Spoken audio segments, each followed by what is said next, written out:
Hi, this is Phil, and I'm here to tell you all about the Capes and Lunatics Patreon. Get early access to all of our interviews, including the monthly Chichester chats with writer and comic book legend DG Chichester, new episodes of classic Capes and Lunatics shows, including The Quantum Zone, This, That, or the Third, and many, many more specials, all completely uncensored. Access starts for $3 a month, full video when you pledge $5 a month. Check out the link in our show notes or go to patreon.com/Capes and Lunatics. Hope to see you there.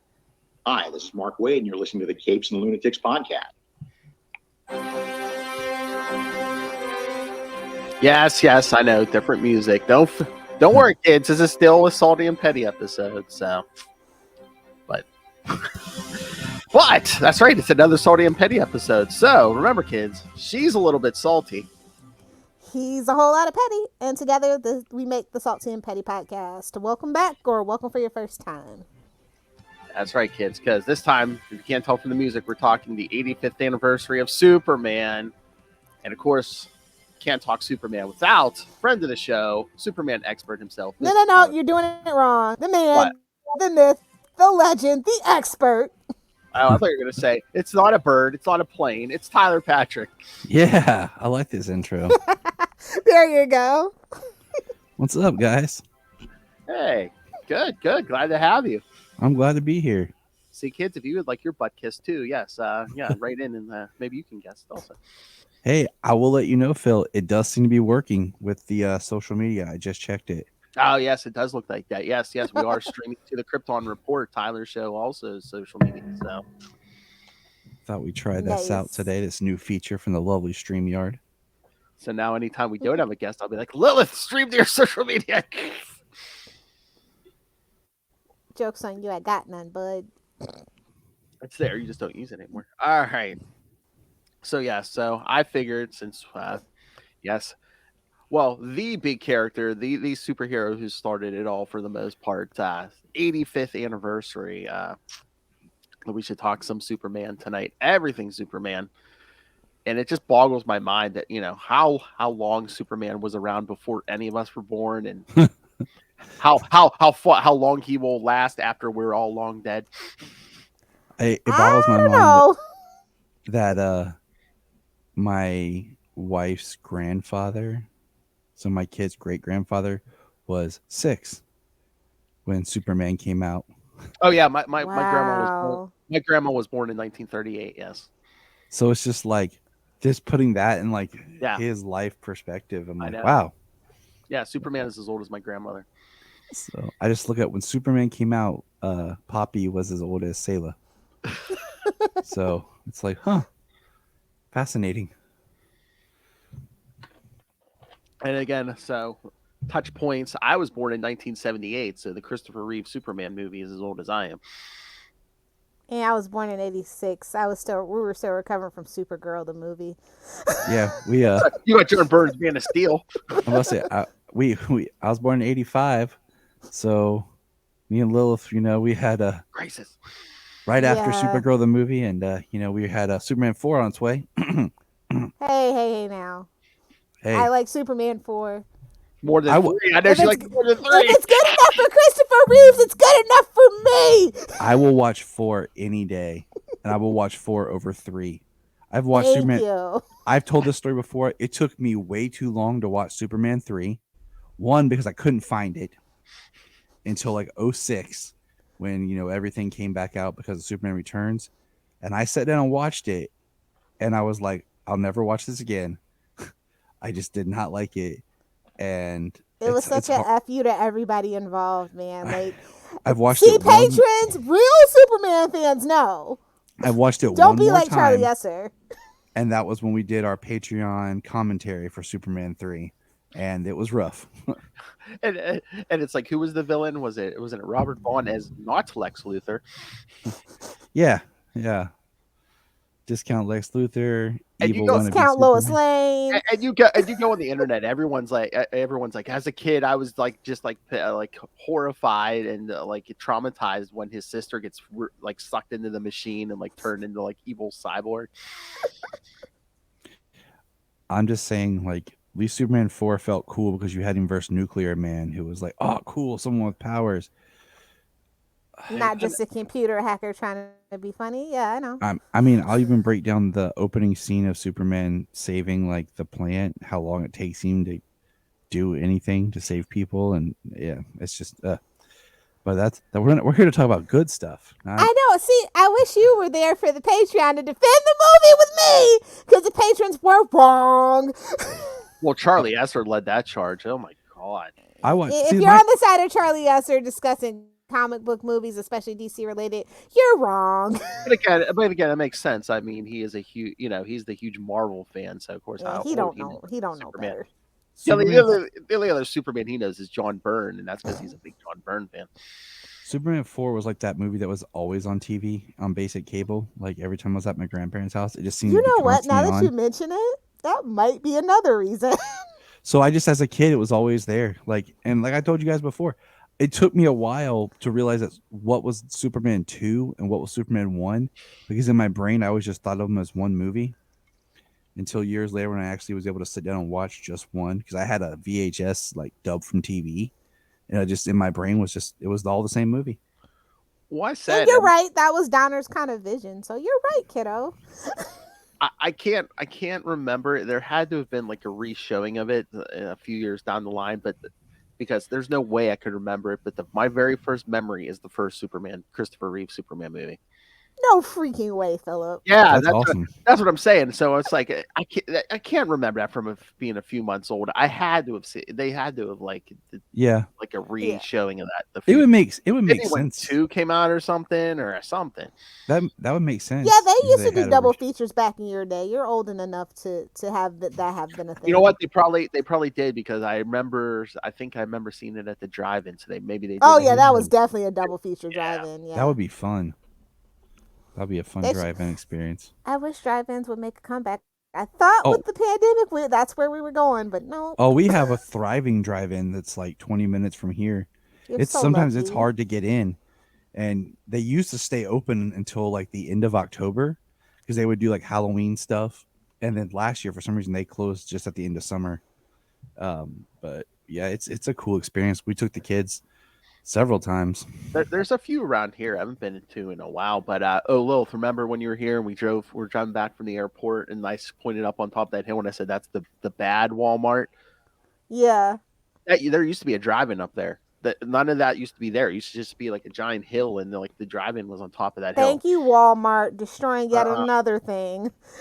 Unless you want to sponsor us, then maybe I'll talk nice about you. But Target, please call us instead. Target, yes. Yeah. Well, speaking of Target, I was going to say Walmart, Target, all of them. I mean, have we gotten any good Superman merch lately? I know, Lilith, you were Babes, you know I complain about this all the time. I cannot find a Superman shirt at Walmart or Target. You know what? I mean, I haven't been to Target in a little bit, but yeah, it's used to. That's the first time my whole life I've never seen. Like, it's been like that for like the last, I'd say, 3 years or so. The shirt. Let's see. I found a Superman shirt at Myers that I had never seen anywhere else. Usually at Walmart, I find like the generic, just the symbol, like that's kind of rubbery that glows in the dark. Yeah. But I used to be able to find just a Superman shirt if I wanted even to. Even just for kids. Yeah, nothing. Socks, underwear, nothing. I was actually just at Walmart, Monday? Well, not Monday, but like 2 weeks ago. How long have I been here? Like 2 or 3 weeks ago before I moved. I was picking up last little minute things, and nothing. It was nothing. Absolutely cleared up. When the kids when Solomon was born, the place that I bought a lot of baby stuff for him, they had a lot of Batman and Superman, was Kmart. Oh yeah, well that's the other problem. And then Kmart's gone now. But I had so much Superman stuff that I found there. What's so funny, you know what they're telling me? You know where Kmart's still around. You know they're in Australia now. Australia, yeah. Well, I got a buddy in Australia. I'm gonna give him a call and be like, "Hey, buddy, want to check out some stuff for me?" Hey, buddy, you want to send me up some Superman stuff from Australia? Sounds like a plan, Jan. It sucks because, you know, both my kids. I think Solomon still has a Superman shirt, and they're both have like grown out of like the shirts they've had, the Superman shirts, because they have And I think Sayla's grown out of her Supergirl shirt that I ordered her from Superhero Stuff, which is overpriced, but you know. What was I gonna say? Yeah. Is that just like Yeah, you have to order on Amazon and stuff now. But like I said, when I was a kid, Even like, Amazon's even if there was no overpriced. movie, even if there was no movie, I mean, I guess my age is like more like Superman the animated show. But even then, like in between that, after that went up, there was always Superman merch. Like that was just Well, like the only- a staple. Is The it only thing that we found is a hat. Solomon got a hat, like a ball cap, for Christmas. It's a Superman ball cap. That we've seen at Walmart. But yeah, it sucks because I feel like it's just kind of a staple, simple product that should always be easy to find. Is it just the Because problem? merch is where they make the money. That's why I know the brand is in trouble. I've been ringing this alarm since no offense, since Man of Steel and the Justice League movie and stuff like it. Like that, the Man of Steel merch sat there forever, and I think that's might be why we don't have the classic Superman stuff back in stock. It sat there forever. Well, really like okay, did. so Sayla's birthday was just earlier this month, and you know what she requested for her birthday? The 6-year-old girl. You know what she wanted? What did she The want? Flash. I was gonna say I thought I saw that. Yeah. So she wanted the Flash. Like, And- are we talking Grant Gustin Flash or just like because she Comic saw Flash. the commercial? Oh, Yes. yes. Because the stuff that I got her, if you look at the picture, there's As long as it's not Ezra. Yes. there's like a banner that's all just comic book art. There was comic book art cupcakes. There was Grant Gustin, like a thing that was on her big cake. So I went to Party City and I was like, I know that they had Justice League plates that was like Batman, Superman, and Flash on it and stuff, and like a banner and a balloon. So I was like, I'm gonna go get some of that just to kind of spruce things up. All gone. They liquid, like it's gone. They don't even have anything like that for birthday parties. So Is it just a thing now where it's like they're all worried about getting stuck with too much product? So now it's like, oh, we're only going to order stuff if a movie's coming out. Like, you're going to see Guardians of the Galaxy stuff coming out here soon if it's not already out. Yeah, that was the joke. I forget where I was, probably like Earthling or something, looking for Funko Pops, and I go, "Do you have anything non-Ezra Miller Flash related for DC, and anything non-Guardians of the Galaxy or Black Panther related for Marvel?" And she's like, "Nope, sorry, kiddo, you're out of luck." I mean, yeah, maybe. And that's just how it is now. Like Funko Pop, they made their bones on like the staples. Like, I mean, I can't even tell you how many Superman Funko Pops there are, right? I have like a bunch, but there's a bunch more that I don't have. So I really feel like it's either like close to 100 or a little over 100. Mullet! yeah, I got to get that one. That's one I got to get. But I have one. Oh yeah, two, they have three, like four, a whole set of Grant six, Morrison 7, JLA 8, figures. Yeah. 9. Yeah. I think I have just what I can see right here, like 10 different Funko Pops of just Superman. I have Yeah, a few there's on the my- one from the first comic cover where he's lifting the car. There's so many, and like Funko Pop has been like pretty much the only consistent place at this point that you can get Superman. Well, it like you said, it's just sad. Like, I've been buying like McFarlane, their Superman figures that they've put out. But even like just in toys, like They've been Batman heavy yeah, for everything's like the been last Batman 5 years. Yeah. heavy. Yeah. Oh, okay. I'm so sorry that we made that turn as a society where Batman got more popular than Superman. Batman, my favorite character. Sorry, Ray. The chance is never zero, even when we're talking about Superman. I mean, I think it's a fair comparison, and I mean, it shook me to my core. Like, I really saw that turn with the Snyderverse. It was like, oh, everybody's too cool for Superman now. I see. Nobody wants to be a big blue Boy Scout. Nobody wants to be nice. Everybody's afraid to be a Kansas farm boy. I see how it is now. Well, in that too, they pump out more Batman like movies and stuff than Superman. Is it just because like? I'm sorry, Batman's not relatable. No, but I'm just a psycho billionaire but beating up on the crazies, or do you want to be a nice person who helps a little old lady across the street? But does it come down to dollars and cents because like special effects wise, it's cheaper to make a Batman than a Superman movie? Is it? I don't know. Because you still have to have all the tech. Yeah. And I yeah. say it's easier to do the flying sequence. We have that down path as a, as just a generic, CGI effect special now and running fast and things like that. Whereas opposed to like they actually they still right now make the Batman prototype cars, and like they try to make the tech as practical for practical effect purposes and things like that. So is it cheaper? I don't Is a Lamborghini cheaper than making a flying sequence? That's all I'm saying. Let's do thing the with math Batman here. I don't think that's right. Thing with Batman is the merch is you can sell a cape, a mask, a suit, a car, Ooh. a toy of a car, a toy of a plane, a toy of a boat. March. You know what I'm saying? Like he way throws more batarangs. Like, And he's got all those sidekicks. I think you're onto something, Tyler. I mean, that's the thing. I mean, seriously, like with Superman, you couldn't buy the suit and a cape, but there's not like there's no really like supercar or super cave or, they don't make a Fortress of Solitude playset. And that's why they need another TV show. Smallville had all of the merch. We had magazines, we had books, we had toys, we had comics. Well, they have. I mean, they have a. And they haven't been doing that for Superman and Lois. I mean, they got 2 kids for goodness sakes. Where's the merch? I know. That's what makes me mad. I'm loving that show. I'm like, where's the merch? It's critically praised and the fans love it. Where is the merch? That's what makes me mad. There is no merch for it. Like, there's no poster. There's no there's no little figures. action figure. Yeah, nothing. There's no shirts with just like this, nothing. It's crazy. Where's the tie-in novels?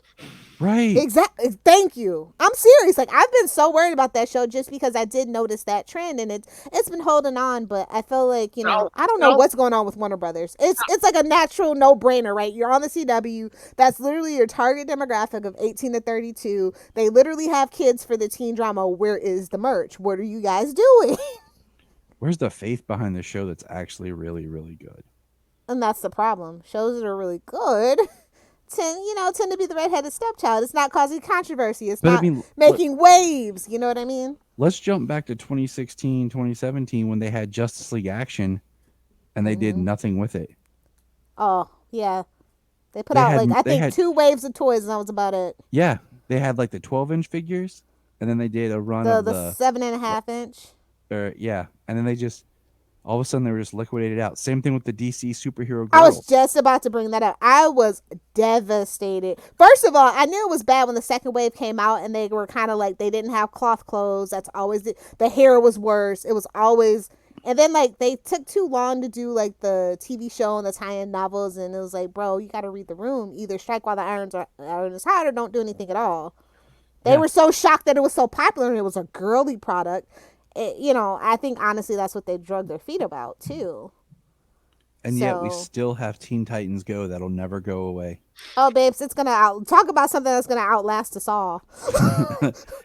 and there's no merch for it either. And this gets back to my whole rants about. Wait, no, you gotta be kidding me! I swear, I thought there's gotta be Teen Titans Go merch. No, there was. There was. There was. Like I used to be able to go into Walmart or whatever, and they'd have like some Teen Titans Go stuff, but now. You can't find any like merch unless you go online, like you said, like the Amazon and go that way. Yeah. But I feel like that's too much. I want to be able to just walk into a store and find some stuff. Yeah, we used to be like Spencer's, Hot Topic. It's all anime now. Well, it's like, ooh. Well, the biggest thing that hurt that, right, is when we lost the Warner Brothers store. Oh, you are so right. Rest in peace, Warner Brothers. You can just walk into the mall and walk in the Warner store, and there's just. Well, you don't even have a Disney store you can walk into anymore either. It's just a sign of the time. I was shocked. Like I walked into a mall, like what was it, 3 years ago after not having been in a mall. It's been a staple my whole life. Like literally since I was a little kid, every single mall the good mall, everybody knows the good mall has the Disney store, right?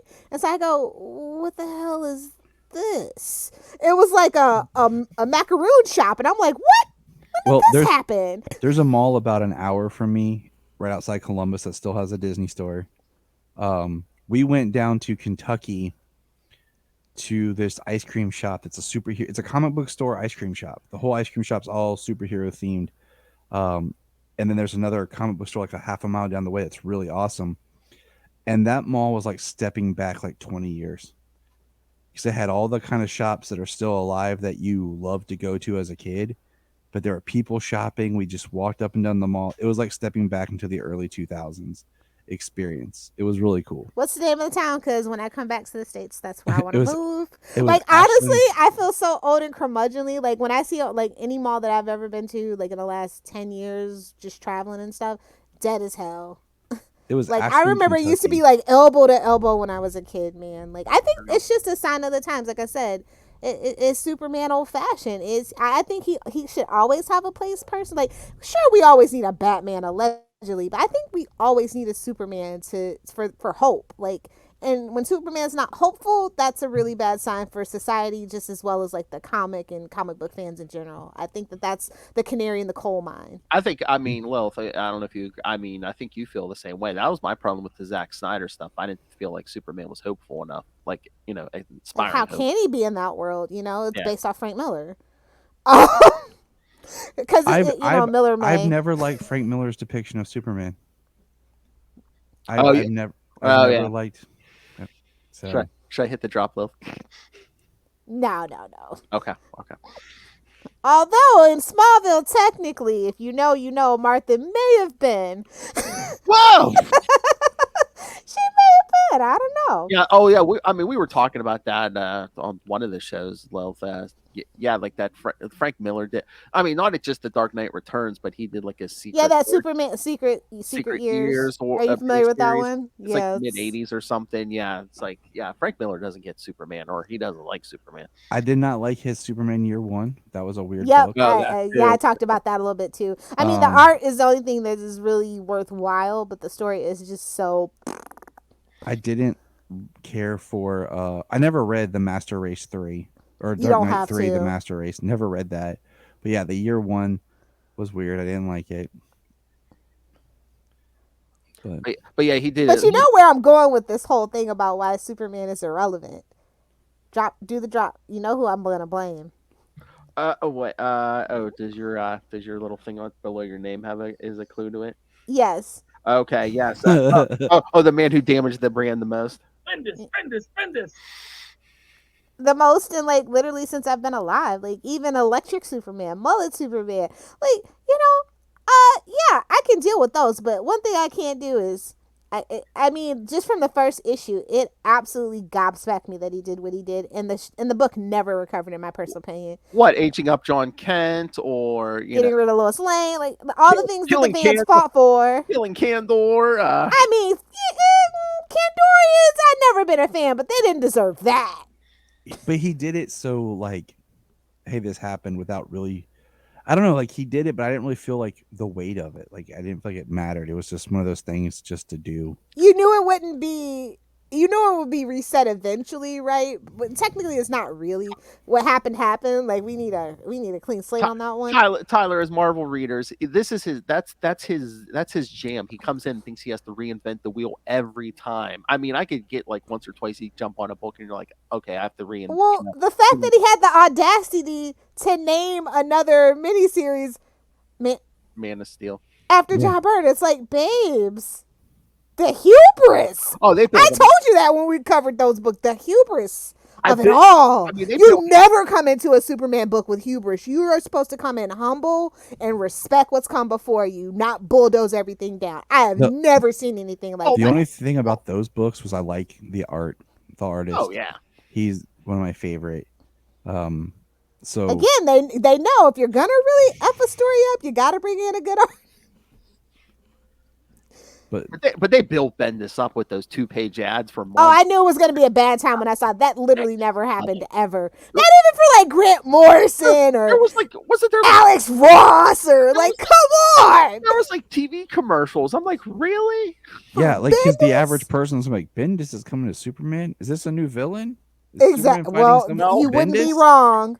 You wouldn't be wrong. I mean, did you guys? Okay, so have you read Tom Taylor's Superman Son of Kal-El book? Yes. I figured you both had, but like Bendix, Ah, like it, you know, Expendix. like I mean, that's come on.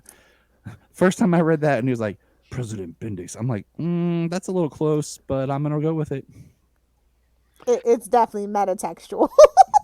I mean, again, Tom Taylor, who I love because Yeah. his Well, like stuff right now. But yeah, he actually gets the characters he writes. I feel like Bendis is good at so many things. Like all the other stuff they did with like the Wonder imprint and even the first like Naomi set of Naomi, books. Well, yeah. Good.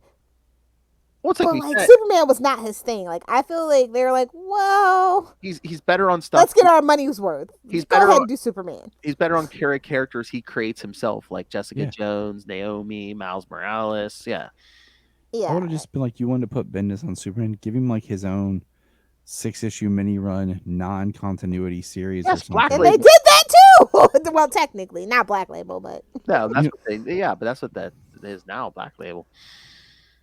Yeah, that's where I think like the comic books suffer, but like in the whole, in like the mainstream pop culture eye, like I don't feel like he's irrelevant, but like hardly anybody ever like in my circle, like I remember I couldn't get away. Like everybody would talk about Superman. Now it's just Batman. Well, Batman. I feel like Ray, shut up about Batman. I mean, my favorite character.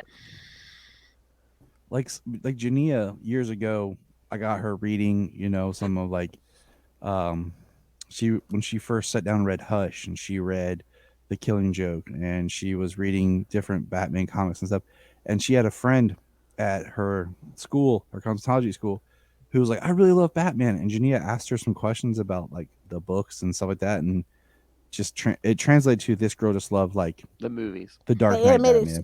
Oh yeah.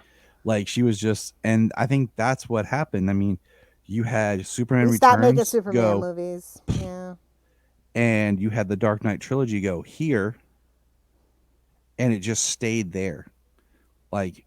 And your next attempt was Man of Steel, which was met like here and was divisive and is like the antithesis of Superman Returns. Like these two exist as these opposite isn't it weird? Because things, like everything versus Snyder, right? You would think it would be the other way. People would love the Snyder like take and like really hate the Donner take because Superman Returns is based out of that Donner universe, right? It's a lot to understand. I get it, and that's their fault. It's Singer trying to be Donner, and there's things I like in that movie, but there's things that it's like Superman being a deadbeat dad. Yeah, not cool. People complain Superman never threw a punch, never did anything in Superman Returns. So they do Man of Steel. What is it? Punchy. It's like they exist in this weird opposition, same thing as each other, but we've never really recovered like the bizarro of it all. Yeah, and Superman Lois. I've described as like such a mixture of all eras of Superman for anyone who's ever loved Superman. It's such a greatest hits. Yeah, as any Superman property should be at this point, right? 85 years of history that and that's the thing that Superman has always done so well. It has always, especially the TV shows, have honored the past. If they can get somebody from the past, they will bring them in, give them and it's not. I wouldn't even say a bit role. No, there's no bit role in like the Superman universe, right? We'll bring you back. We'll find something for you to do, and that's just always been kind of the staple, the anticipation, the expectation of it all. Yeah. And I feel like Superman and Lois is so good with their characterizations and the story, but it's the property that's not been given enough attention. It's not been elevated like it should have. I mean, think about how hard they pushed the early Arrowverse stuff when like we saw, like you were saying, merch. We saw figures, for everything. And we have this great property with this great Superman, like. And did they even get a Hall? Did Lois and Superman even get a Hall H for Comic-Con? Because that'll tell you everything you need to know. I don't think you got a. I don't think they ever have had one. So that's an indication too of the faith in the property. Unfortunately, it's also sadly this weird time. Like Comic-Con doesn't matter anymore. Honestly, as soon as Superman and Lois, like the Flash is ending now, and Superman and Lois is the only thing I watch on the CW. Like I don't even watch on the CW. I just buy it digitally. When the season starts, the first episode, I just pre-buy the whole season and not even deal with CW anymore. Because that it got bought by somebody and it's going to end up changing and be all weird. And well, I thought that they're going to move over to Max now because it's not going to be HBO Max too much longer. Dumb. That is such a stupid name, Max. Warner Brothers is just dumb at this Max. point. I said it just sounds like someone's name. It's like, yes, come watch our new streaming service, Sam. What's on Sam tonight, Phil? But I mean, yeah, The Waltons will get us. Stop it. but Superman and Lois is so good. I mean, again, they give you enough of the superhero action, but they do give you like the human moments too, like the whole thing with Lois this season. I mean, Well, you know what it is, right? compelling. It's the whole Supergirl thing, right? They tried so hard to make Supergirl a thing on the big network, on the parent network, on CBS, and it flopped so bad it had to go, and then it's connected to that, and now they tried to like disconnect it from Making that its whole own Earth and thing. stuff. Yeah, but and then too, like Tyler was saying, the sale and everything, and it's just like, I think the future was so uncertain. They're just like, they should have instantly just put it on HBO Max because it does have good ratings from everything that I can tell comparatively, and it would be better on a wider audience. And would that give them a bigger budget too? Well, what season are they in? I mean, that really doesn't matter at this point when they're at season 3. Like, I say it would have made a difference if they would have done it season 2. But at season 3, every show becomes kind of just unprofitable at that point with production costs and actor costs and things like that. So they would probably try to keep it around the same. But I am just floored that Batwoman, the first 2 seasons, have a bigger budget than Superman. That is just eyebrow raising to me. Yeah, take that in, kids. But you know what? I don't know what's going on. Like, I just, every time that I just look up facts about like stuff about Superman and like the last 5, 6, 7 years, I'm just like, ooh. You know what I really liked? Did you guys watch the 2-minute Hope like Superman thing they put out on YouTube? Oh, the Tomorrowverse. Actually, well, the new set of DC animated, new DC animated universe, that is actually based around Superman. While I don't like a lot of the voice acting and stuff, I still like the premise and the idea of it, right? Because it is kind of it is literally Superman is the foundation of that universe, right? So I am trying to really get behind that particular universe. It's been fun. I mean, we ranked the movies, and I think Superman was my number 1 ranked out of that series. But you know, I like that DC did this little YouTube video of 2 minutes, you know, like Hope, and it was kind of culmination for the 85th. But what I would really like is like an updated or new kind of documentary. Like, do you guys remember back when we had that blessed awesome thing, DC Universe? And before anyone yells at me that we have HBO Max, tell me where the Adventures of Superman is and Superboy. Yeah, that was so devastating once they made the switch over and they stopped kind of like having everything in one space. Like, I thought that was actually brilliant and would set them apart from Disney Plus, right? I thought that was just so brilliant, and then they effed it up. But back when that service launched, when Aquaman came out and when Shazam came out, they produced 2 like 40, 50-minute documentaries about the characters that they had on DC Universe. And it was great to like get to know these characters if you weren't as familiar with them. And I feel like we need a good new Superman type documentary just honoring the history, because even the Look Up in the Sky, which is an amazing documentary, you know, it stops at 2006. You know, because that's when it was done. So I mean, there's been a lot happened since then. Again, nobody's like, I don't think anything in the Snyderverse is worth doing a documentary on. So we're just gonna, unfortunately, it would be great to pick up and just kind of what happened, you know, with Smallville's End and the Man of Steel, what happened there, and then, you know, all the animation, like real explosion that we had of these direct-to-videos, where the character is in the comics, and just Superman and Lois, and then, you know, building up. I think it's up to the fans to do it at this point, because I don't think Warner Brothers cares. And I mean, you see things like kind of these homemade type documentaries on YouTube and stuff, and it's neat to explore. But I feel like I would love something, from the company itself. I hope, okay. We're Superman fans. We're doomed to eternal hope, right? Yes. And hope is the well of misery that springs eternal. But I'm gonna do it anyway. I'll quote. I think it was Philip Kennedy Johnson's run where he says, "If it's not, I apologize. I read so many comics it blends, but hope is the lie that we make true." Yep. I think it was his. Gotta manifest, babes. Gotta manifest.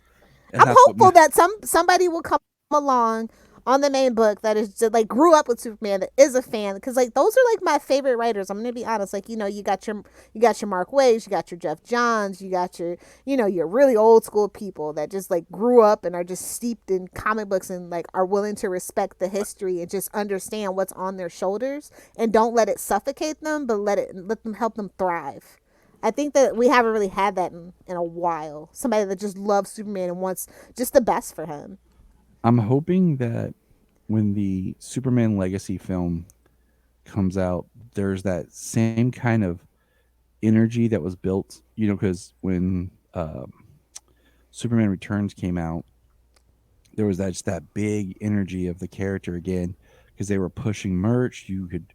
They re-released all the series and everything, and it was an exciting time. And I really hope that we are able to get back to something like that.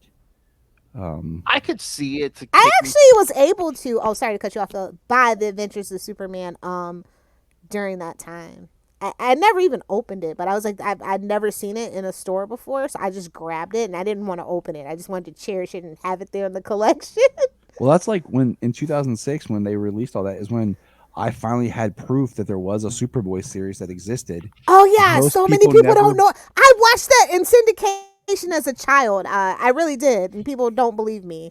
Oh yeah, I remember seeing that in like the late '80s, and it's like I thought I dreamed it because like I never saw it. It is kind of a fever dream. That second season is a bit of a fever dream. So, but it happened.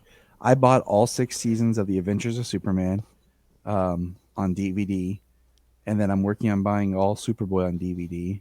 It's just harder to find and get a hold of in a good price range, just to have my collection and have that media and enjoy the character in that way, because it's fun to go back and watch like The Adventures of Superman and see how the character was depicted then and where it's, how it correlates to the comics, and it's just interesting. Adventures of Superman, my favorite trope. We're gonna try to shoot Superman. Oh, that didn't work, so we'll throw the gun at him. Yeah, of course.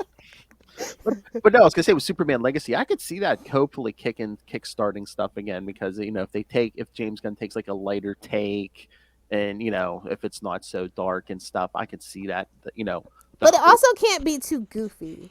No, I think he'll honor it. And again, it's Gunn, so you'll probably get like a decent soundtrack and stuff. Superman doesn't need a soundtrack. You just need you need the iconic opening music. That is it. But it is like a doorway for some people, the music. So yeah, we'll Superman see. is timeless. You can't have a pop rock freaking soundtrack. I'm sorry. I agree with you. I agree with you, Lilith. Like that's one of those things. Like you have to make that theme song that you choose iconic. It has to seep in to your brain, and that's really. Like, honestly, every song connected. Even Remy Zero, Somebody Save Me, absolutely freaking iconic, right? Every single Superman theme song is just iconic, and if you can't meet that, then you're doomed to fail. So, even Man of Steel has a decent score. Yeah, that would be a fun little contest if they Warner's would actually let them throw it out and be like, here. Here's a contest, write a song, write the next Superman theme song in it, Well, you know who we get. Hmm. We get Blake Neely, duh. Oh, yeah. I mean, that's kind of a no-brainer. I mean, usually he only does TV, but... I was going to say, they probably do that with the professionals already, and they're like, here, write the next big Superman theme. I wonder who will score Superman. We're still years away, but it's like. So I mean, honestly, they should. And this is also how I know they just really don't respect. They see I know that they know the brand is damaged, right? So I would literally that. It's always for as long as I can remember, and just very recently did it change. It was always Superman, Spider-Man, Batman. Yeah. Now it's Spider-Man, Batman, and whoever the hell else is at the bottom.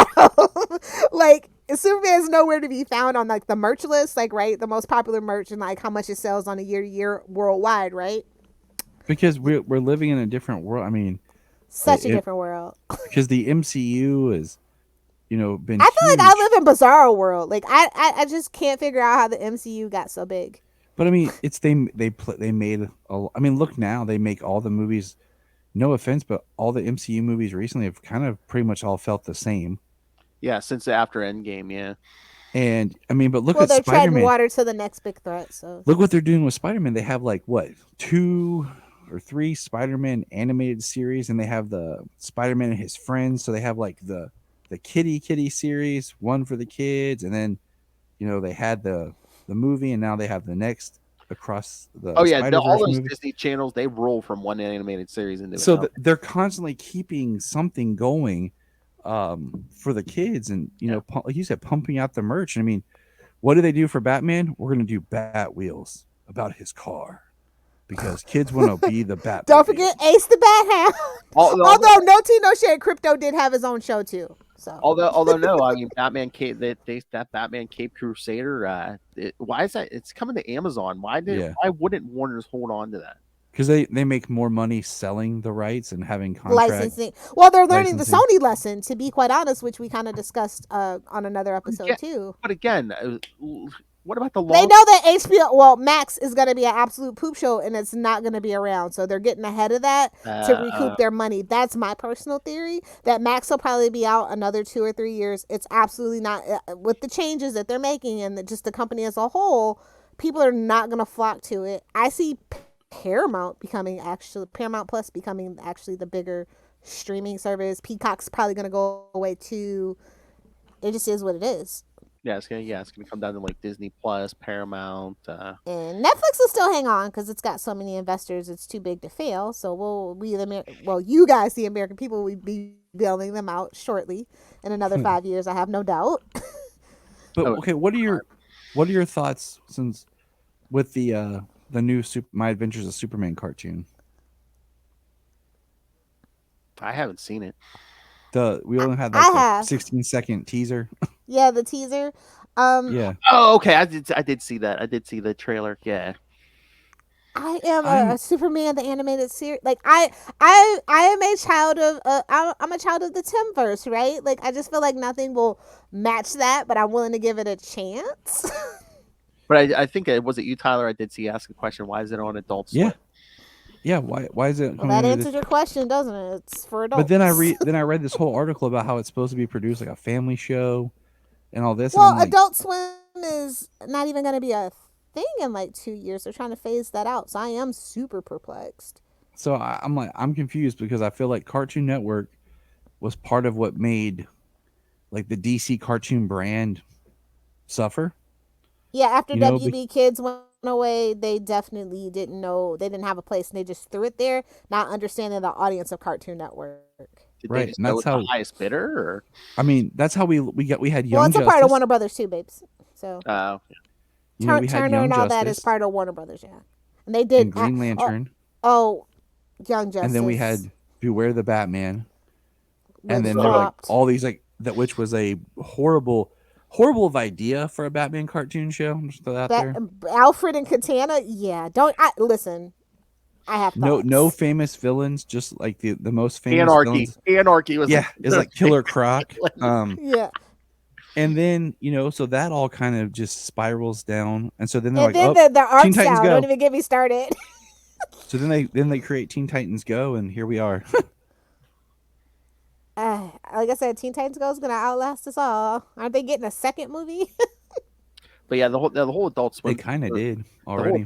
The whole Adult Swim thing for Superman threw me too, because I was just like, if there's besides make it Lois Lane. Who is this? John Byrne? Oh yeah, Man of Steel number 4. But no, I mean, besides Spider-Man, if there's anything that you should be marketing, should be constantly on a rotation. Superman. Yeah. Yes. And we haven't had a Superman cartoon in how long? Yeah, he doesn't even show up in the Harley Quinn show, does he? Yeah, he does. I'm thinking, he does? Yeah, once or twice. Oh, okay. Well, the Valentine's Day special. They're on the couch, I know, in the Valentine's Day special. Yeah, he appears a little bit in season 1. It's very small. I skipped season 1.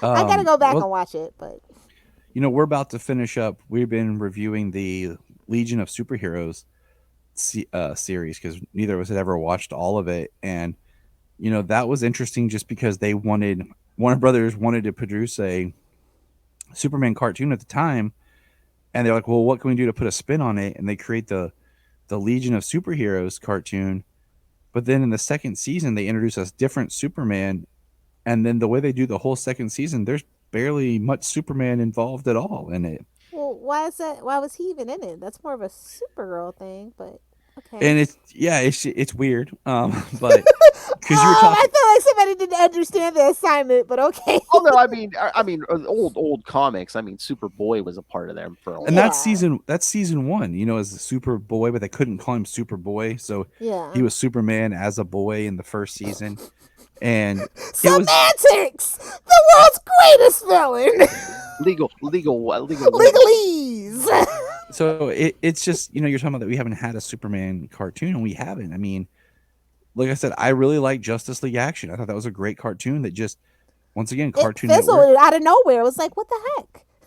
And, you know, it never got the push that it deserved or the attention. And it was a really fun cartoon. It could be funny, it could be serious. Are cartoons are actual children is it profitable nowadays? Is that the question we need to be asking ourselves? I mean, think about, like you brought up earlier, okay, about the DC superhero girls. Yeah. Like that first run was like what, 2 or 3 minute shorts on YouTube. Yeah, and people demanded it, and it grew into They books and better toys, and they then made it just 3 disappeared movies. out of nowhere. They made 3 movies, direct-to-video movies, and then when they made the show, they changed the whole look, and aesthetic, and it was completely different. But you know what? Sayla enjoyed it. I ended up buying that digitally because it was really good. Honestly, I was just so shocked that it was actually really good. It was like critically acclaimed, had a lot of fan base, but like the fan base was young girls. And again, it's like DC hates women apparently. it just seems like every time they try something, they don't They ever give take up.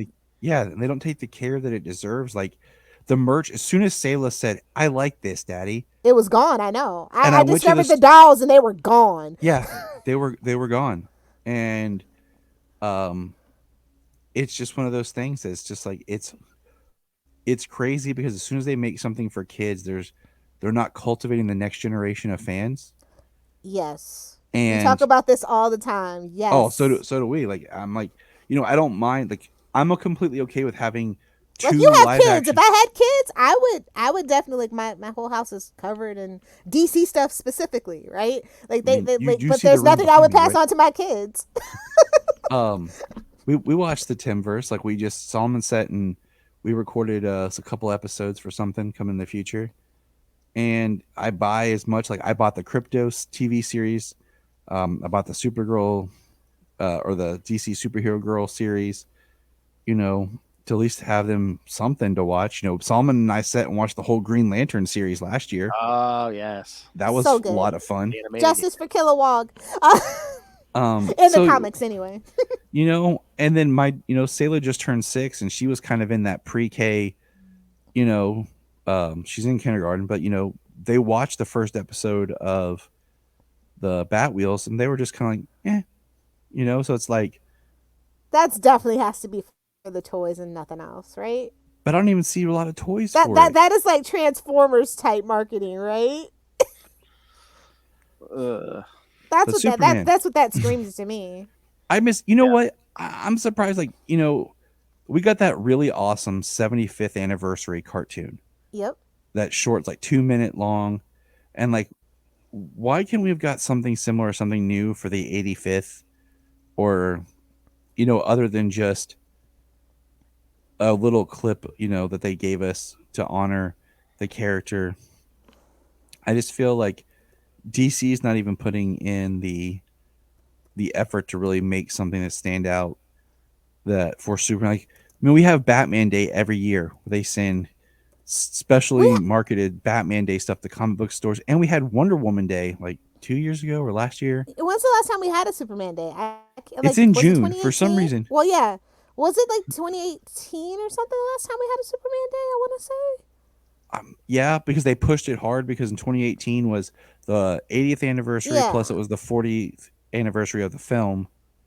So it was like a double header that I year. wanted to petition to move it to oh gosh, yeah, not in June. I forget what day I said. Probably Smallville's premiere date or something. Well, I mean, we just More had, you know, the memorable. anniversary was now. So Yeah. why isn't Superman Day in April? When the anniversary of the comic is compared to the street date of the comic. Because Yeah, which street days don't count. because it doesn't matter DC Marvel, it doesn't matter. They don't like give the respect to the comics, but meanwhile it's like your empire is built on these comics. Exactly. They don't like to be reminded. And that's why you have people who are fans of MCU who And love not these the characters, comics. but not the Yeah. comics. And when the movies kind of settle and kind of do their thing, like some of these properties I don't see really sticking around and having Guardians of the Galaxy.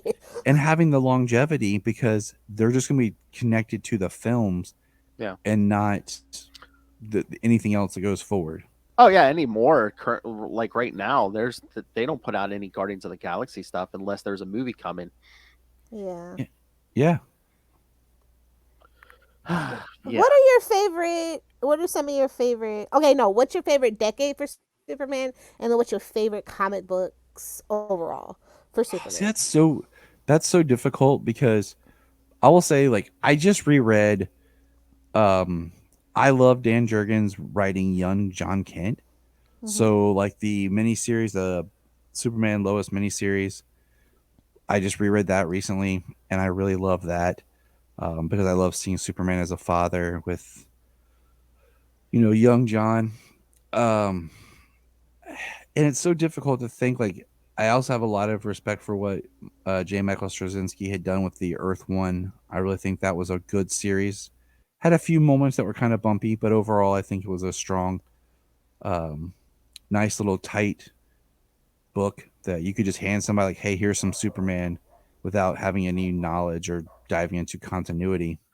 All those Earth ones, I mean, the most of them were pretty good. I mean, especially if you wanted a different take and like you didn't have to know decades of backstory. And they kind of dropped it. I mean, Superman, Batman, Green Lantern, Wonder Woman, all those. Teen Titans. Yes.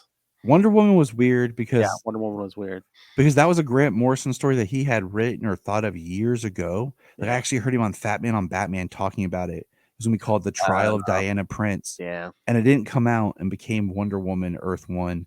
Mm-hmm. But they were supposed to do Flash Earth One, and it never happened. Yeah, that's what I was waiting for. Flash Earth One. For reasons. There's a lot of Superman books that I've read that I feel wait, like are Flash good. Flash reasons, Liv. What would they be? Well, That the Flash is all, especially in a post Wally West world, we've always kind of had, contentions with Flash and like what to do with the character, and should we honor all the characters? Should we pretend like they don't exist? It's that whole Superman thing too. It's so the Flash film is actually really, really big when you think about it, and it gets really like timey-wimey, convoluted, and it's not really friendly to new readers sometimes. If they want to go back and know everything, it is a little hard to digest. And that's kind of like, allegedly they had that problem with Superman. Oh, we got to kill everybody from Krypton. He's supposed to be the last son of Krypton. And then it's like, no, babes, we like all the side characters. Side characters are what make our heroes. You know what I mean? Well, I finished up a huge reread on Flash. I read the New 52 up until current. So New 52 into Rebirth and everything. I was gonna say, are you reading have you read the Jeremy Adams run, like the current run? The 1 Minute War? Yeah, and even like the stuff before it, because it's just Wally and his whole family. Yep. And I really like it, but I went on that journey with the books because like it does get convoluted and everything. So I think having these like Earth One or like just Elseworld stories that are just can be a book that I can hand to somebody, like, hey, just read this story. Everyone always goes to All-Star Superman. Ugh. I have my own beef with that book. That is always my initial reaction. Ugh. Well, that's why I always try to like pick stuff, just like some random stuff, because it seems like I say Man of Steel by John Byrne and call it a day. Like, that's where you're gonna start. Then we're gonna do a little World's Finest. But Superman, Batman, it always seems like people like always recommend the same stuff. Dark Knight Returns. I would never recommend that to somebody. If I wanted somebody to like Batman, that is not where I would start. Yeah. But there's just so many people and they recommend the same stuff, and it's like, no. Try this random, I'll tell you what I read that I really liked was what did they retitle it? Hold on. It's Tim Sales and Darwin Cook's Kryptonite. It was the first arc to what was the Superman Confidential books. Okay, yeah. I tell you what, That what's a only really went good 14 issues, unfortunately, Yeah. too. Yeah. Yeah. And I read that when Tim Sale died, because it was on my to read list eventually to review. But when he died, I went and did it. And that's a really cool read to read next to All Seasons, Superman All Oh, Seasons. yeah. Absolutely. You know, my weird Um, pick would be Superman Unchained, actually. I really enjoyed that story. That was a It's good 12 one. issues. It's got Swamp Thing. And I actually really like Scott Snyder. I was obsessed with his American Vampire stuff. And then, Jim Lee I also just did some of the art too. So it was just like a really like I just fun, different reread book. in October. I reread all of American Vampire. So good, right? I love it. I've been slowly reviewing each volume on a different podcast with a friend of mine. It's been really great to do with Chris Balga. Oh, but well, I love how you're like, yeah, I remember in the 80s when they're like, oh, Superman can only be the only Kryptonian. Now the pendulum has shifted the other way. Oh yeah. Now they have too many. I'm they don't know excited what for to that. do. Like I said, you need side characters to be foils to shine different lights on different aspects Oh, of yeah. what it means to have all that power. Like Power Girl, like can exist with Supergirl, right? They don't need to like retcon it that she's, you know what I mean? That's okay that they're two separate characters because they represent two different things, right? The aspects of having all that power as a woman, they still represent two different aspects from very different. It's very, she's almost like the Supergirl's Bizarro, right? At that point.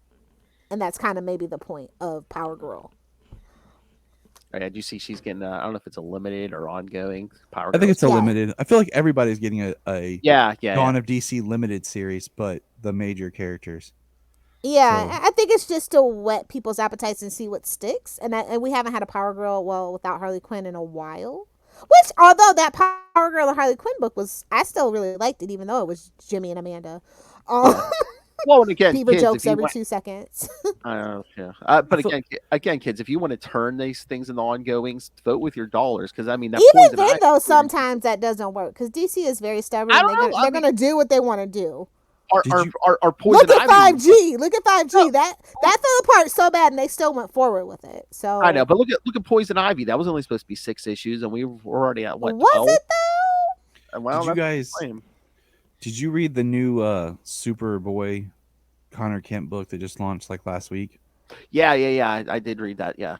I feel like Connor's the one character that Bendis brought back, but we're like kind of not sure what to do with. Yeah, because now I mean we already have a Superboy, we have Superman's son, so it's like But again, we can still do that. Like that is my favorite because it just makes Superman so uncomfortable. I love it. I love that dynamic. He is pretty much Damian for Superman. It's like he has his son with his wife, but he also has his son with his son with Lex. His love child with Lex. Yeah. That's my favorite part, right? No, but I really feel like that's his Damian, and like that's like some issues we should really actually see, and I think that's probably why I loved Young Justice so much because they kind of address it, but not address it, right? Yeah, I think that needs to be brought back into continuity and make everybody uncomfortable. If Joker can get pregnant, we can address the love child in the room. Tyler, how do you feel about Connor and Titans? the show. Yeah. This season, it's interesting. They're kind of doing where he's taking on more the Lex. Yeah, I don't know if that's like programming or what, but yeah, he's already shaved. Up until now, I liked what they did with him. I mean, Titans has definitely had its hit and miss with the writing period. Oh yeah. But I've liked his depiction of being more childlike than just being angry, much like Young Justice Connor. But I feel like I wish he would get more screen time and more story development. Well, unfortunately, we all know where the bread and butter of that TV show is, and it ain't him. So. Yeah, considering season 3 was just basically a Bat Family show. Gotham, yeah. It's like, babes, don't you know Gotham Knights is coming? Sorry, didn't mean to taint the conversation. After episode 3 of Gotham Knights, I can't get through a whole episode of that show. It's I've been trying every week, and I get like halfway through, and I have to stop for some reason, and then I'm just like, I'll just erase it off. It's my in the background while I'm doing something else show. Oh yeah, I can't just sit there and watch it. Yeah, if it's on, I have to be doing something. I gotta be on the computer or something. just because I'm more interested in seeing how they do the Court of Owls and how they make Misha Collins into Two-Face. Yeah. Misha Collins is Two-Face. As a Supernatural fan, I can say this. Yeah, the F, right? And he has to become Two-Face, and Batman's already dead. Yeah, it's weird. Because I mean, Two-Face is my favorite Batman villain, so I'm just curious about how they do it. So that's kind of like, well, the answer is not very well. We all see this coming a mile away, right? So I'm just curious when he appears. So I just kind of turn it on in the background while I'm like folding laundry or, like you said, on the computer. So it's not my full attention.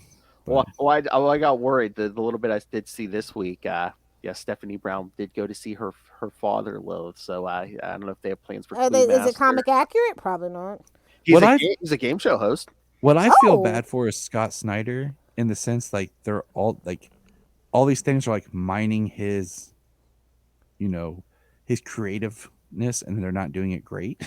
Oh yeah, the Court. They're like, okay, we're gonna do this Gotham Knight show. We're gonna take the Court of Owls. Well, I hope the games don't suffer. They're like, I hope the games are like, for people that don't know. They're like, I was gonna pick it up, but then I saw the TV show. I knew the TV show was gonna be horrible anyway, but like before it even started on social media, the makers of the game were like, yes, we have nothing to do with that TV show. Nothing. And I was like, oh, fine. They're already disavowing it. Oh, I guess I can talk about TV shows. What is your favorite? Well, is Superboy your favorite Superman TV show, Tyler? Superboy?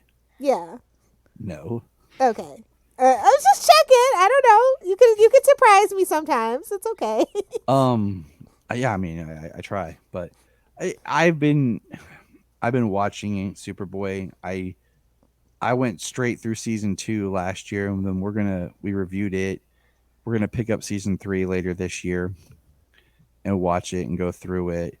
I love Smallville. It's my favorite Superman TV series, but it's my second favorite. Superman Lois. Yes. Well, Adventures of Lois is, the Adventures.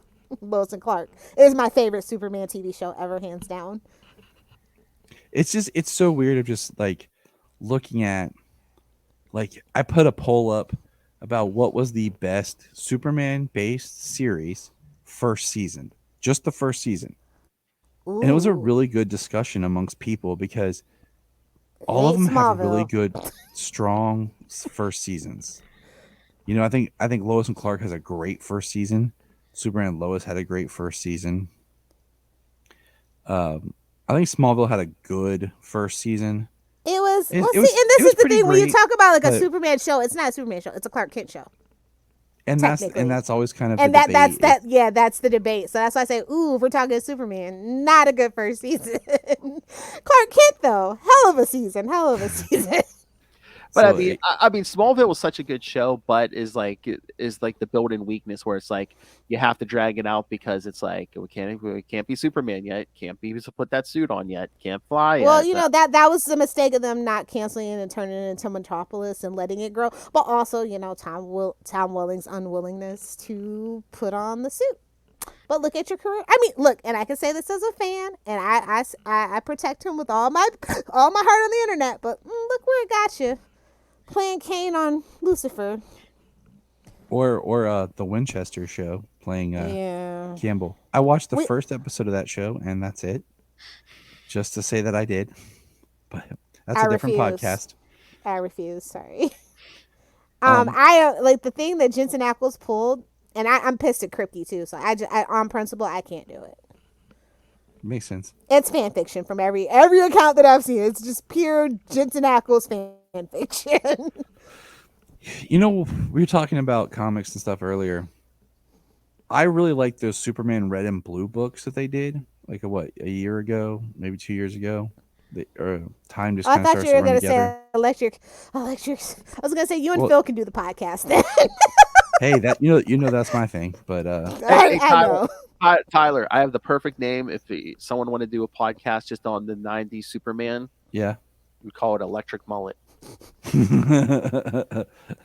I'm a spit curl kind of Superman girl. Sorry. But when they did those collections of like, short stories, they're like, 4, 5. Yeah. Instead of red, white, and blood like everybody else was doing. It was like Superman Red, Superman Blue. Yeah, Marvel was doing the black, red, and blood and stuff. But yeah, Superman, that because they were spun because Batman did the black and white, Yeah. And they did the black and gold for Wonder Woman or whatever. I forgot about that. Yeah. Yeah, the that red and blue series was good. I really love that because I just love that you got a lot of different creative voices on the character, and it was not continuity. They could do these little stories. One of my favorites was Martha just talking about her son. Comparing, like, there was one of like all these old women talking about their sons and what they were doing, and Martha's saying something, but then we see like what she's saying, what it actually is, of him doing stuff. But I feel like we needed like a special 85th anniversary, like not a reprint or anything like that, but like a special book. They really only do 10s, to be quite honest, unless it's the 75th. So I'm just like, it just feels like it's still something big, like 85 years of this character. Call me when you get to 2000. I feel like that's Warner's kind of stance on Superman at this point. I mean, they got 15 years. I mean, they're gonna have a big anniversary coming up here in 15 years, man. They better start building to that. Does Warner Brothers care about Superman? I don't think so. I mean, it's even like how they tried to like make a big deal out of the death of Superman's 25th anniversary, missing the whole point, Yeah, like and that was a flop, by the way. The thing that they tried to do for it was a complete and utter flop. See, that's my big beef is like anytime anyone tries to recommend the Superman stories, I swear Death of Superman is always at the top. How can you give that to somebody? It's like that defeats the purpose. I'll tell you this. I actually prefer the Funeral of a Friend. Yes, that is actually a perfect story. Yeah. Which is sad, but he's not even in it for them. Yeah. But it's what he means to everybody in the world and the exactly. implications of him being gone. And like I said, Amanda Waller may have said the world always needs a Batman. She is incorrect. The world will always need Superman. And I think that absolutely proved it. And it's like, oh, something killed Superman? I better stay away. Well, and he's still running around. They're like, yeah, he's still running around. Get out of here. Beat it. Scram. Well, that's like, and I know you mock it, Lilith, but like the Reign of the Supermen, they, all four of those Supermen kind of. It's not that I mock it. I mock the cash grabbiness of it. It's some good stuff in there, definitely. Yeah. But the cash grabbiness, like I said, they basically only did it to break it up into the 4 books and for the merch. Yeah. And it broke the comic book speculating overall breaks any industry, right? But like, it really was like contributed the most to the crash of the comic books in the 90s, right? It burst that bubble. Well, that and Nightfall and Spider-Man's Clone Saga. But no, but the 4 Supermen basically shows you it's like, yeah, it's not easy. You can't just slap an S on your chest to be Superman. Yeah. Yeah, Superboy. And like, I think a really good conversation, Phil, to like throw out there to your listeners is, what are Superman stories or arcs that you would recommend that aren't the common graphic novels that, like we said, that everyone throws out of? I got one for you. Superman Family Adventures. And that's pretty recent from 2012. Have you ever read that? The kids' books? Mm-hmm. Yeah, we read them all last year. I actually did it as like a summer reading program type thing. I got all the books. I even bought, hold on a second. You guys keep talking. I'm going to grab something. Of course, Tyler's got all the merch. I wish I could be on camera right now because I would talk about my most prized possession that I actually just acquired. It's still in the wrapping. It's Superman the Wedding Album from 1996. Oh, I have that, but you just bought one. Oh, nice. No, I mean in the wrapping. I opened it immediately when I first got it. I got that's so good. Yeah. They have a Wonder Woman based one too, but that one I thought was so cute and it just encapsulates everything of what Superman kind of means to me. You know what I mean? Like they get it. So he put this out. And it's kind of like a prequel to those family books. And so I bought this just recently for the kids, and I got to meet Art, and he signed it and everything for me. Oh, Art is so sweet. And he wrote a little thing for my kids in there, and because like I said, last summer, Art Balthazar, for those that don't know, last summer we just did it to help Solomon practice his reading, and what we do is, we went through the whole series and. I would do a couple of characters in it. And he would do a couple of characters and stuff. I said to him, I'm like, this would be the perfect Superman cartoon series for kids. Even with the way that's drawn, you could very easily animate this type of drawings. that would be an amazing series, a super family series based on these books. Would just because at the heart of Superman is family. Like, he's a cornbread fed Kansas boy that was taught good manners by Mom and Pa Kent. You know, that's where it starts. Any story with family gets a little hellfire, and that's why she loves the Fast and the Furious. Olive Garden and Corona, baby. Olive Garden and Corona. Carbs and more carbs. Oh, but did Lilith, I know she's one of your personal favorites. Did you see there's a Lois Lane young adult thing? Is it out? I don't know if it's out yet. Ooh, so those graphic novels that they've been pumping out are not great. I would just say that. There's the Catwoman one was really good. Well, Young Catwoman was really good, but everything else has been kind of not so great. Yeah. So we'll see how that goes. Yeah. Yeah, that just looks weird. Yeah. I mean, if you want to really get to know Lois Lane, if you can find them, you know, my favorite thing is, Superman's girlfriend, Lois Lane. I know it's crazy as that title sounds. It's actually really, really good Lois Lane stories. That's pretty much why I love Lois Lane and will defend her with all my heart. I got to read those as a kid, and they're really good. Oh, yeah. What did I say? Especially for the time, like, you know, when Iris and every other female love interest was kind of like just not important. Like, important, but not important to have their own book. You know what I mean? Hangry, remember that? Love Hangry. Oh, yeah. Ugh. We covered the first couple appearances of Barry Allen, and it's like every issue. He's taking her out to eat at a diner. Iris was just like, "Where's my food? Where's my meal?" She's like, "You're late. Feed me." Oh, product of the times. It's fine, but I think I recommend people getting to know like the side characters of Superman, because I feel like they really inform Superman as a character, like Lois, Jimmy, even Superboy, right? Like, I'll throw out Bibbo. Like some of the more recent versions of Bibbo I've really come to like. That's a good recommendation. Oh my God, he was so big in the 90s. But I really like the Bibbo from the Death of Superman, Reign of Superman animated films that they did. I think because, and going back to the story, the Funeral for a Friend, like just the whole like Bibbo kind of represents. He's like a fulfillment, and so is Steel in a way of what Superman's mission is, of inspiration, of making people better and look out for each other. You know, Bibbo's not out on the streets fighting crime, but he's doing what he can to serve his community and serve people, and that's kind of what Superman's whole thing is about. So I think he's a character that could really use, and I'm surprised that we haven't even got a cameo of him in Superman and Lois when they've gone back to Metropolis. He was definitely a character that I had. Do those writers even know who that is, though? You know, no offense. A lot of those TV writers are not familiar with the comic book stuff. That'd be kind of fun if you moved to town and like bought the diner or something, and you just saw him like behind the counter and stuff. Lilith, do you remember Benny from Supernatural? Like season 8? Yeah, I think he'd be a great Bibbo. Oh, he would. You're absolutely right. You know, keeping that CW casting and everything. that's my I can't remember the actor's name right now, but that's my my casting for Bibbo. So. Throw it out there. Tag the writer's room. Like, you know what would be great? And I even got your cast picked out for you. There you go. They're like, you know what? We are running out of ideas. But Superman and Lois must be good, because I saw it. I thought I saw something, and they said, "Oh yeah, it's going to get at least another season or two." My theory is it's going to go 2 more seasons. Not on CW though. It's going to end in 2025. Right in time for Superman Legacy to come out.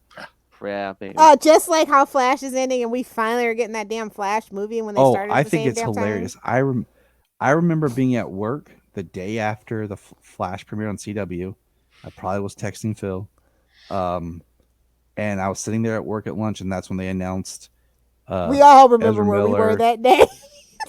Ezra Miller, officially, Jason Momoa's Aquaman, and Ray Fisher as Cyborg. F in the chat for Ray Fisher's career. F in the chat. So they announced all of them, and then they announced the Flash movie, and I just remember people popping up online like, wow, the CW just had its highest ratings ever by debuting the Flash series, and then the next day you announced this, and then like you said, here we are 9 years later. The Flash is going to end. It did a whole 9-year run, and we're going to get the Flash solo film. So it's just, and it's not even technically a solo film, right? He's got every damn cameo in the book. You got your Batman. You got your Supergirl. You got your my thought on the two Flash Batmans, as a matter of fact, if I'm not mistaken. I mean, Yeah, everyone at here least. can cover that. I mean, you got you got Batman in there. You got a Supergirl in there. I mean, It kind of makes me like I chalk the Flash movie kind of up to Civil War, where technically it was a Captain America movie, but it was also like Avengers 2.5.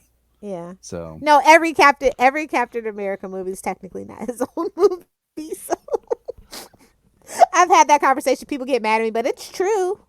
Even Winter Soldier is not about him. I mean, Bucky, and then you got Black Widow. Natasha steals the show. She also steals the show in Iron Man 3, but that's none of my business.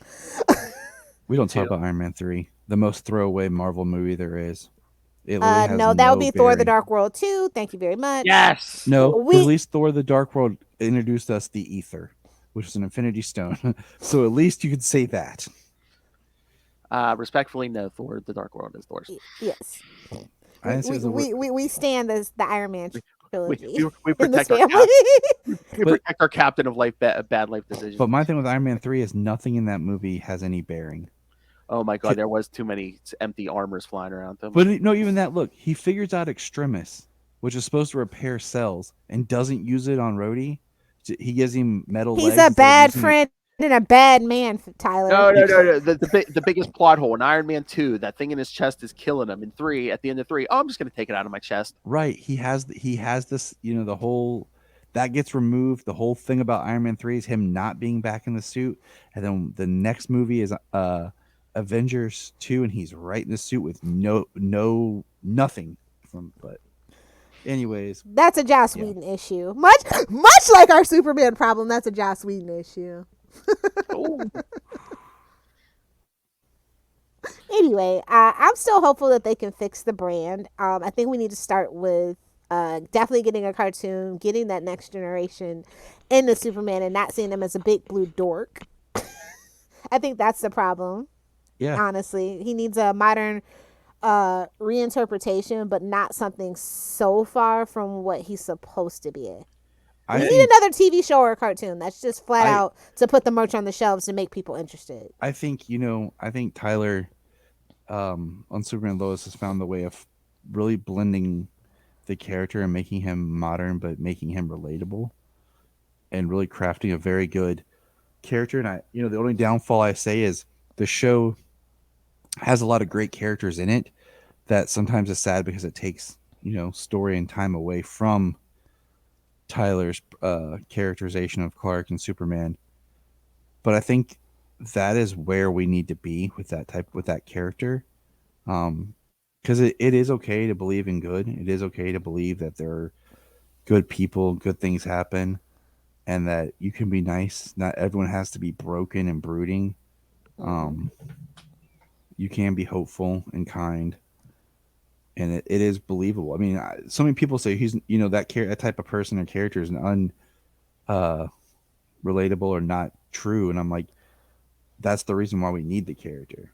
Well, I more mean, than anything. Yeah, I mean, we're in the era where it's like, oh yeah, you have to have a dead relative or something to become a superhero, because it's like Barry Allen back in the day was just a superhero because it was the right thing to do. Right. Now, let me ask you guys this question with Superman. Do you feel that Pa Kent's death, is what, like in Superman the movie, Pa Kent dies and it kind of pushes him off to go on his quest and become Superman, or should he just go and do it because it's the right thing to do? Well, I also feel like his parents kind of were afraid what that would mean for him to like go out into the world and be a superhero. Especially like think about nowadays, like, oh, you're an alien. They're gonna hate you when they find out they can't shoot you. When a cop finds out they can't shoot you, that whole thing. Like, I think that they have every right to be hesitant about sending him out into the world to being that force of good, and they don't want to push him out of the nest too soon. I think that's actually the conversation. And it's like when his dad dies, it's like, well, and even in Smallville to an extent, Jonathan kind of was always the person, right? That's like, no, Clark, you do it from a distance. Don't debut yourself. And, that's what held him back. But like Ma Kent, had a different opinion. And she kind of pushed him out of the nest into the world because she always knew that's what he was meant to do. She didn't want to fight with her husband. I think that's my personal take on it. all right, you two, what is better, when the parents like kind of pass away before he starts, or at least one of them, or like in like Lois and Clark, or in like some of the Lois and Clark comics where it's like the parents are still around? Yeah, I think they should stay around because I like the idea that Superman doesn't have to become from personal tragedy. Yes, he has the tragedy and they're of his home rooting planet for him. Yeah, but I love the phone calls that they used to have. It was so cute. Like, wasn't it in Tom Taylor's book where we have the great scene with John Kent where John Kent tells Batman how he talked with Alfred? Yeah. Yeah. Father to father. Yeah. And so I like the idea that Ma and Pa kind of just welcome everybody in his family. So any of the DC characters. Well, especially the super family, like Connor would stay on that farm for a while. Yeah. And then but even like, parents, like Bruce, even just I think it works because everyone else has come from such a broken background and loss of family and parents. But having Superman still have his adoptive parents, I think just gives a difference to the character. And I feel like, yeah, eventually if Pa dies when he's active, that's a story element, but I don't think that it needs to happen that pushes him into being Superman. I think that they just need to be around. Like that was one thing that was so great about Lois and Clark is you had both the parents. And then but again, we also want to reflect society, and a lot of people come from a one-parent household. I think that had a lot to do with it too. They were like trying to read the room, but like it doesn't matter. You have, we have a lot of those characters that we have so many of those characters. So I think I always look at Superman needs to be a little bit different, but also he still needs to be relatable. But it kind of needs to be the character that we all wish was real, and that kind of beacon of hope and something to be aspirational towards. Like, I totally agree. Like, I hate when people say that Superman's boring. I'm like, babes, you're boring. I hate to break it to you. You don't even know that. This tells me that you don't know the character. So let's talk read about some the character. 50s. Read some 50s Superman. Like I saw someone say before, it's like, oh yeah, it's Superman's story so boring. The ultimate immigrant story. Yeah, okay.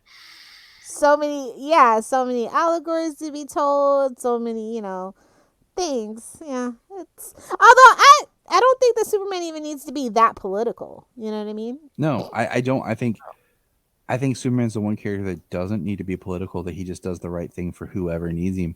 I think because if we make him political, we're gonna lose him to the alt-right, and he's gonna become a Nazi symbol, despite being written by two Jewish people. If you want to make a character dive into politics, that's what Green Arrow is for. Hello, preaching to the choir, brother. That's his thing. I think Superman needs to be that character that he'll protect and take care of anybody just because you're a human life. Mm-hmm. I think we definitely need that. I'd much rather see a Superman symbol than a Punisher symbol on my off-duty cop's car if they live down the street from me. That's all that I'm going to say about it and leave it alone. And again, Superman should, besides what he represents, he should be the guy who's outside of politics because, as human as he does act, he is from... I'm just waiting on people to be like, but you love Superman 4. I love it because Christopher Reeves loves it. And that's something that I think Superman might have to do to save humanity from themselves. But the thing is, that's a whole thing. He's not representing one country's interest. Exactly. He's trying to represent the world's and trying to disarm. That's my point, yeah. He's trying to save the humans from themselves. Superman 4, he disarmed everybody, Exactly. He's no red sun, comrade. That's another story. Yeah, let me start on this. All right, let's cut it there. Perfect. There's so much more to go into, but yes. Yeah, he's so passionate. In me, at least, it inspires so much passion. It's nice to it's nice to talk positively about Superman and not just always have to be like, oh. Well, that's how the character should make you feel. I just feel bad for people who don't feel that inspiration when they see Superman. Like a lot of my favorite social media people, the aspiring Kryptonian, the John who dresses up as the Black Superman, but not the Black Superman. It's just Superman. Connor McKenna. Oh, can't forget Connor McKenna. Yeah. Just saying, some of my favorite people, they get it. The people that get it, get it. The people that don't. And I feel bad for you. And of course, put the respect on it. Mr. James Cole. Yeah. The Man of Steel himself, Superman of Red. Chuck Norris runs when he sees him coming.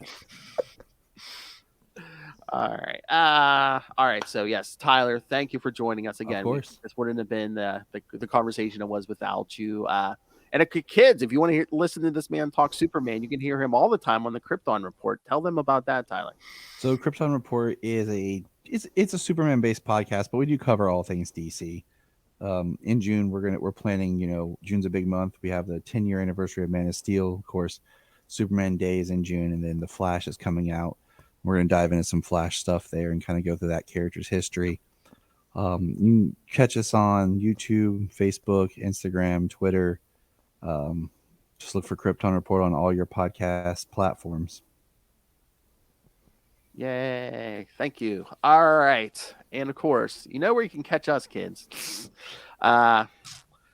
Email next episode, Lilith. We're gonna have to talk that Green Arrow #1 because because of in honor of Stephen Amell's appearance on the Flash this week, yes, we are going to cover the Arrow series next episode on Salty and Penny. So send us all your thoughts on that. Send us your Superman thoughts. That's gonna be It's my party, and I'll die if I want to. It's gonna be a very interesting episode. Hey, I liked it. The Flash actually showed up for his own show. I liked it. Let's not even go down that road. I was so mad when they just all of a sudden did like these 3 episodes in a row of crap. Fillers. Last season, they're doing fillers. The rest of this, the last 4 episodes we have left? 4 episodes left. Yeah, they better be like knock me in the face, amazing. Well, final countdown. Well, the preview I saw for next week, I saw Eobard, so I think. Yeah, we're ramping up. You knew he was coming back. My only question: Will we be in that house the night his mother died in the final? It'll be the whole cast in that house on the night his mom dies. There's gonna be 50 Barry Allen. That's all it's gonna be. Iris whispering, "We are the Flash." All the time traveling 50. I'm your lightning rod. That's all you're gonna hear. Those two phrases. No. Okay.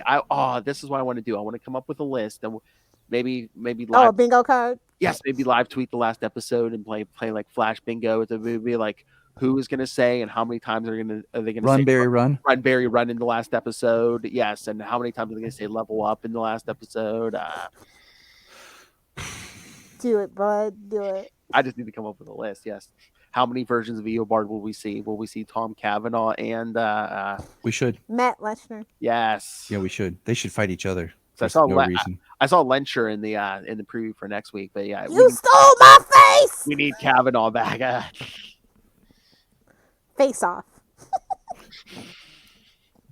2 true psychopaths. All right, so yes. All right, so send all those thoughts. Yeah, you get again comment on the Superman. Send your Arrow thoughts. And we'll talk Green Arrow #1, Lilith. All right, so email this show, saltyandpetty69@gmail.com. Yes, you can tell Lilith is on this show, saltyandpetty69@gmail.com. Or call the voicemail 614-382-2737. That's 614-38-CAPES. And remember, you can find all things Capes and Lunatics, episodes, social media, merchandise, the Patreon. Again, join the Patreon elite. If you like to get bullied, become a part of the Patreon elite. Yes, join. And please, ladies, please join the Patreon. It's such a sausage fest over there with Ray, Russell, and Justin. So, yes, please. We need some clams and yams. Appreciate it. So, yes, so you can find everything at tubespace.io/Capes and Lunatics Podcast Network. That's tubespace.io/Capes and Lunatics Podcast Network. It's right down there in the show notes. All right. So, once again, we're going to play us out of here, Phil. Yeah, just find this. Once again, Superman. We had to switch up the music. Because unlike DC, we respect Superman. That's and his right. legacy. True bastion of hope. And again, DC, if you ever need any help with comics or anything, I mean, we have ideas. I see 3 people right here that'll. I have thoughts. I've written some stories. I will work very cheap. I just want a credit in the book, and yeah, go check out Heroes in Cloaks. Heroes in Cloaks. And go check out some Capes and Lunatics. Yeah, James Gunn, call us.